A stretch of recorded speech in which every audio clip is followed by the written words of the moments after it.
So South Korea marked a National Liberation Day on Saturday, and to commemorate the occasion, the government invited descendants of independent activists living overseas to retrace their ancestors' footsteps and reconnect with their history. Our Park Chae-ryeong has the story.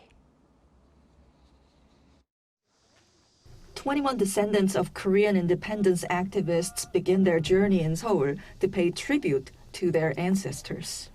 For some of them, the visit brings family stories they grew up hearing into a physical space.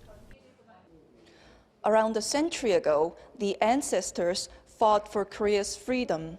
And today, descendants of the patriots have returned to the nation that their sacrifice helped build. Inside Seodaemun Prison, where many independence activists were imprisoned and tortured during Japanese colonial rule, the descendants come face to face with the harsh conditions their ancestors endured.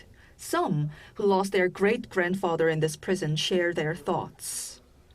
I can't even imagine how this was difficult to be here. He tried his best to save the independence of Korea, but unfortunately his efforts lead him to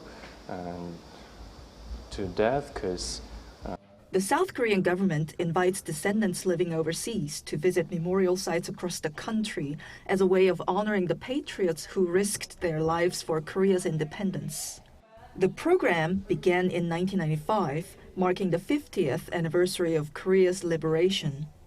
Since then, more than 1,000 descendants have taken part. At Seoul National Cemetery, remembrance becomes deeply personal. For the first time, the descendants quietly look over the names of those whose sacrifices helped shape the Korea they see today. For descendants raised overseas, the visit turns family stories they grew up hearing into something they can see, touch, and experience for themselves. Yeah, we feel first very grateful to the Ministry of Patriots and Veterans of Korea. We're also very proud of our predecessor, and we feel also very much of responsibility for ourselves, for our children also, to keep this memory.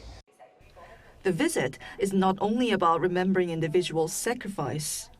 At the National Memorial of the Korean Provisional Government, they saw how their own family histories fit into the broader movement for Korea's independence. For the descendants, the journey offers a deeper understanding of the history their families helped shape. It also ensures that those stories continue to be remembered across borders and generations. Park Chae-ryeong, Arirang News.